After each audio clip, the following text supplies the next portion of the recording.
You're listening to Psych with Mike, and the most important way to support the show is to find us on YouTube and hit that subscribe button. So no matter how you listen to Psych with Mike, find us on YouTube, smash the subscribe button, and we really appreciate it. Now, here's Psych with Mike. Welcome into the Psych with Mike and Brett Library. This is Dr. Michael Mahan. And I'm Brett Newcomb. So I will put a link in the show notes for this episode for the article that you sent me. So you sent me an article about aging with a plum, and I don't like plums. Aging with grace. All right. But there's a picture on it, and the guys in the picture are biking, but they could easily be skiing. And I know that you have said that you're no longer... I'm wondering, is this a subliminal message that you are ready to go skiing? Not with you. Oh, okay. Well, I appreciate the honesty.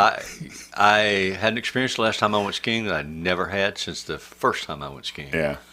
Which was coming down the mountain in a pretty difficult run, and I was afraid. Yeah. Afraid that I was going to fall, afraid that I was going to get hurt. I'm 77 years old. I don't bounce the way I used to. And I've not had that experience skiing. Yeah. And so then I decided I can't ski being afraid.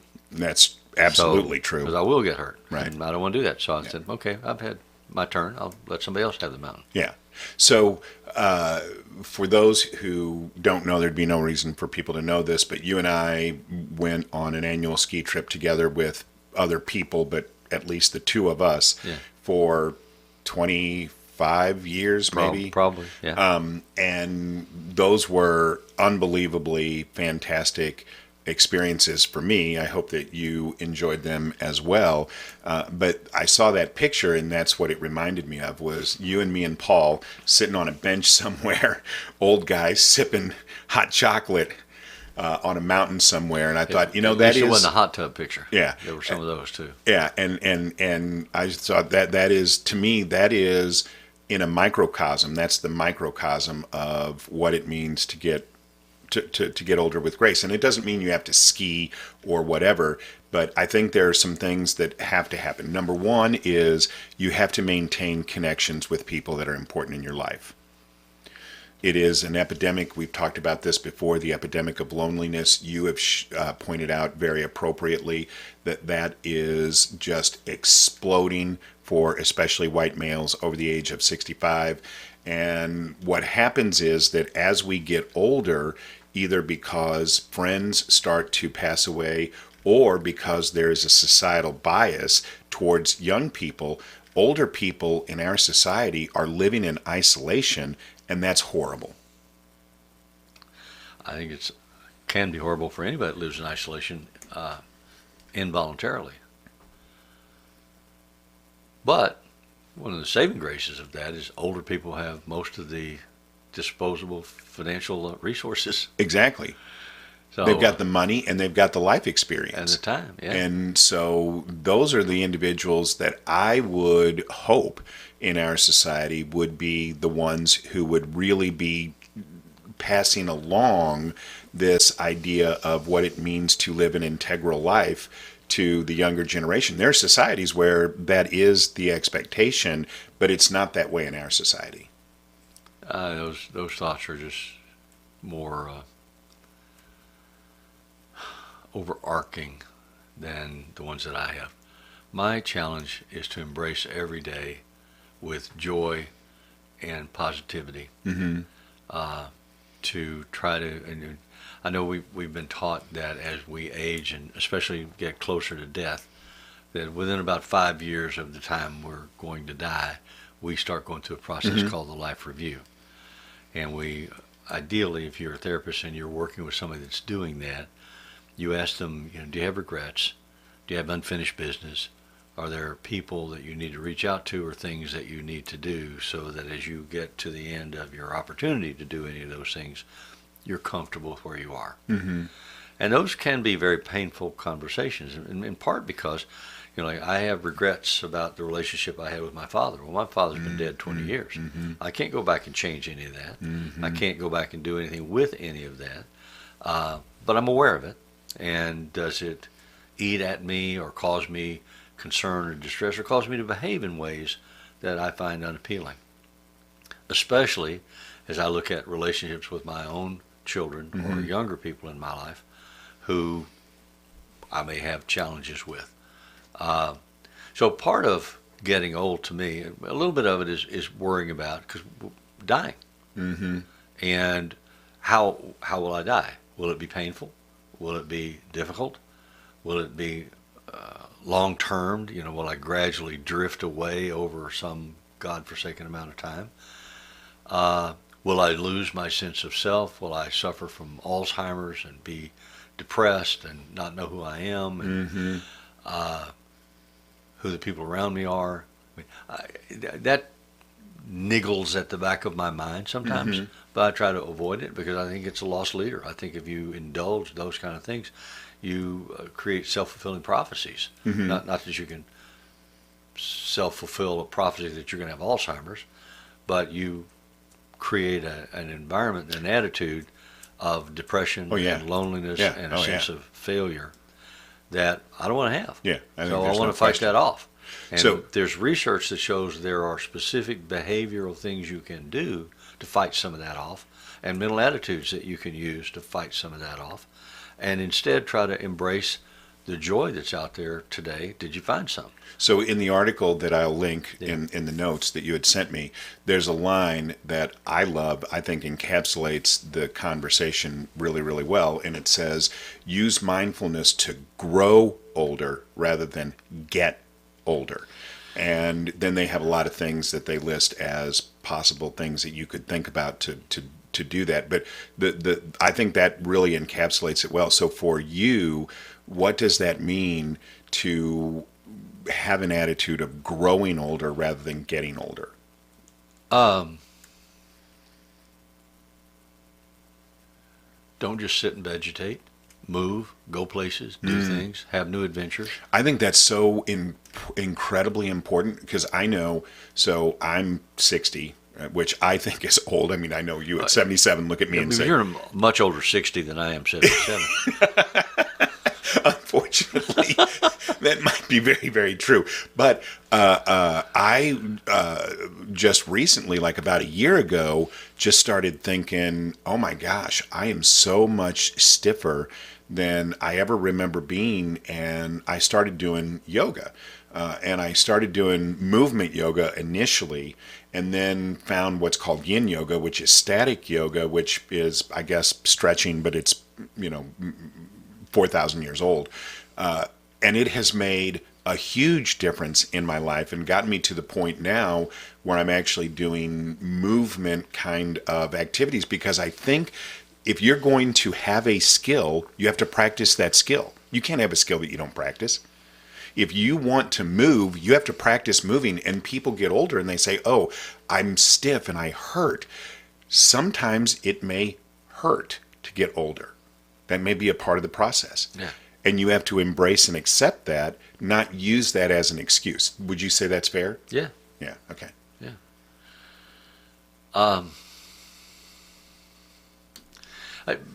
I think there are intellectual components.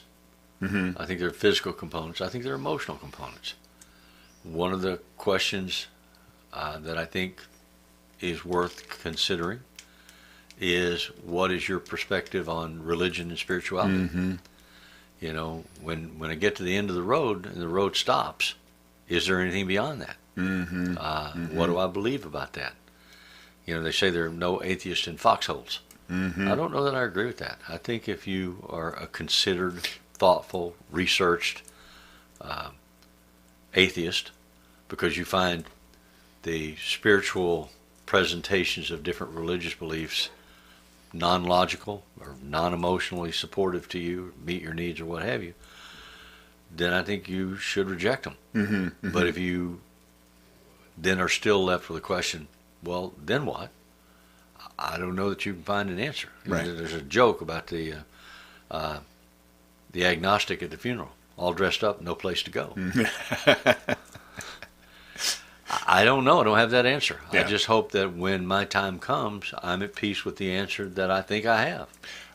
I think that's the key. So my feeling watching my father die, and my mother having passed, the thing that to me was that I was really aware of when I was processing those experiences was that I hoped that they weren't afraid.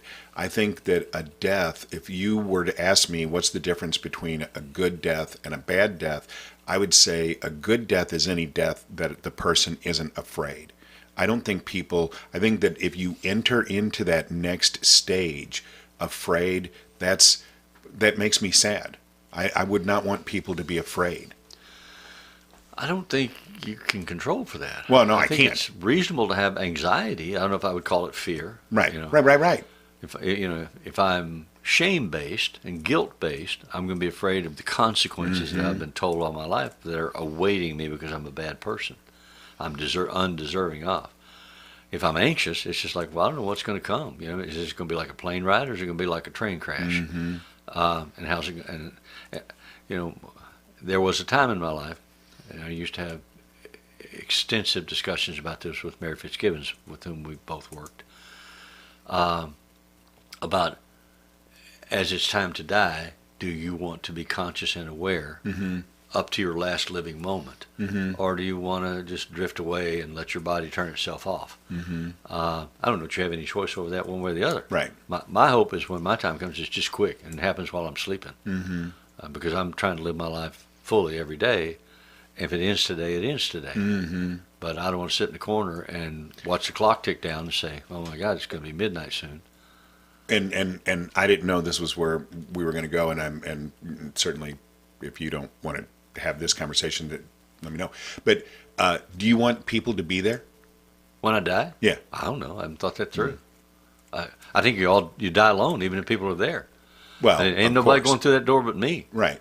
So what, do I want applause? Do I want tears? Do I want people wailing and gnashing their teeth? No. Do I want comfort from somebody that is with me? That's what in a moment when I'm afraid or anxious? Yeah. Yeah. I don't know. I mean, again, that's part of what I don't know. So I have a view that to be with someone when they pass is an honor and a privilege. And that for me, and I've never actually been in a room. I mean, I've been there when my dogs have passed. I haven't been there when a person has passed. But I put my dogs down, but I haven't put any people down yet. Yes. But I just really feel like that is an honor and a privilege, and I would like to share that with people if they would like to. That's your interpretation of that reality. Yeah. If I'm the one that's dying and you're feeling all honored and privileged, I know. well, good for you. I know. But I'm still dying. And I recognize that. Yeah. And that's why I don't know if it feels that way from the other end, because we aren't going to know. We're not going to know until we're there. Right. Yeah. And that's a part of the irony or difficulty of this. So part of the reason we have this conversation is that all of the training that we've had says, and the people that we read whose writings we respect, says that the unconscious fear of death, or awareness of our own impending death, haunts us in different ways and impacts our choices, our behaviors, our internal monologues. And so part of doing therapy is often helping people uncover the unconsciousness of that and process their understanding and feelings about their own impending death. And it's intriguing to try to do that without having done that for yourself. But I think people do. Right. So if we circle back to what our original conversation was, which was, growing older instead of getting older, we know one of the things that we're advocating is this idea of movement, that movement is really important. Don't let yourself just sit on a couch and vegetate. What other things are important? Well, two things we've already talked about. One is challenging your anxiety level, and one is movement, just physically moving and doing things, feeling your body, feeling what it can do and can't do. I mean, one of the things I find as I get old is I get angry because my body won't do the things it used to do. I can't do 50 push-ups. maybe I could work up to it. My wife keeps telling me I could, but I keep going, yeah, it's all right. I'm comfortable with not being able to do 50 push-ups. And she's like, get down and do 10 push-ups. You do what you can do, but you do what you will do and what you want to do. Right. So where are my anxieties, and am I moving? I mean, she and I, still go tent camping. We go hiking regularly. We try to walk at least 2 miles a day. I have a lot of people my age that I know that can't walk 2 miles. They can't walk 2 miles. So you do what you can do, and you find your situation. Another one is challenge your brain. Like Phyllis does crossword puzzles every day. I don't do crossword puzzles, but I do some other mental challenge kind of activities, puzzles and games. Right. And that goes back to what I was saying. If you want a skill, you have to practice the skill. Yeah. I can do crossword puzzles. I have done them, but I'm not good at them the way she's good at them. Yeah. She whips them. Some of us learning all the code words and the buzzwords and the trick questions. What's a Greek coin? And you remember, it's a drachma. How do you spell that? Well, Right, exactly. You know, I have a client that does the New York Times crossword every day and times himself. She does. And keeps a record of it. She does. Oh my gosh, yes. Yeah. And I find that amazing. Yeah. And to me, that's like I It's have a another fascinating client, skill. yeah, that speaks 7 different languages. Yeah. I find that amazing. But I only speak one language, and I don't do crosswords. Another thing that this article suggests is get unstuck wherever you are stuck. If you recognize that you are stuck, do something different. My dad used to have a phrase that he used. I think he learned it in World War II. It was called the fighter pilot's motto. Do something. Right. Lead, Even if it's follow, wrong. or get out of the way. Do something. Don't just hesitate and do that flutter dance and not make a move. Yeah. Make a decision, act on the decision, deal with the consequences. So rather, when you catch yourself fluttering, make yourself move. So. I think that's hard. But they're all hard. All of these things are hard. Yeah. The other one says get a good night's sleep and stay physically cool Yeah. as much as you can. And obviously within affordability and practicality and weather conditions and so on. A good night's sleep's sometimes hard to get. Can you turn your mind off when it starts to obsess about things or starts to be anxious about things? Or you ruminate and reconstruct conversations so that they, in your mind, went the way you wish they had gone, right, instead of the way they actually went. And there's a lot of research that is going into sleep nowadays, and this is one of the ironies of getting older. Originally, research done on sleep was done by how many hours of sleep that a person sleeps. And if you look at that, adolescents have a greater need for sleep than any other age group in still our growing, their brain's society. still developing. Right. But if you do the actual research, my brain's going the other way. People who are older actually need more sleep because they need a longer time in that period where their brain is actually cleaning itself of neurotoxins. But the irony is that there are all kinds of physical conditions that cause elderly people to have an inability to sleep or have insomnia.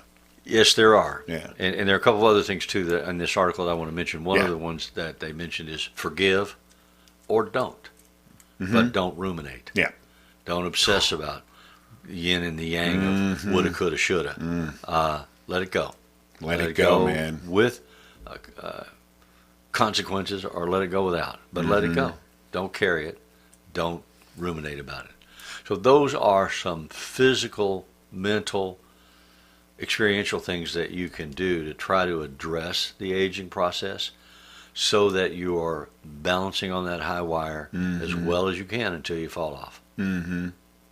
So can I share something with you? Sure. You, in my opinion, and I'm obviously very biased because you are one of the most dear people in my life, but to me... like deer in a headlight? Sometimes.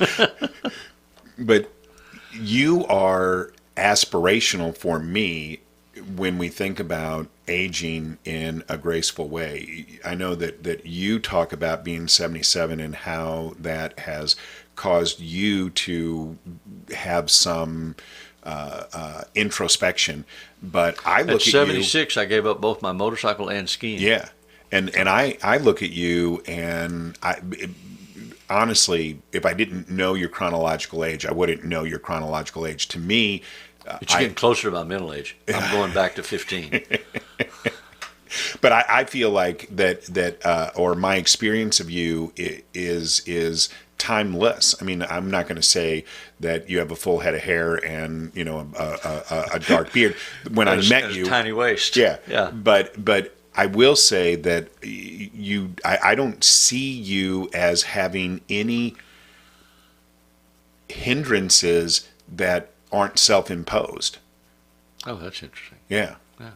Yeah, because you're not sitting there at 2 o'clock in the morning. Exactly. Wide awake Exactly. going, "Oh, Exactly. crap. Oh, crap." Exactly. Yeah. Right. Yeah. Good. So, if you guys have any questions about this topic, please send those to us. Either you can leave us a comment on the YouTube site, or you can get us by email through psychwithmike.com. The music that appears in Psych with Mike is written and performed by Mr. Benjamin DeClue. And as always, if it's Friday, it's Psych with Mike and Brett. Get a little light on the subject here. Just making sure that nothing unexpected happens.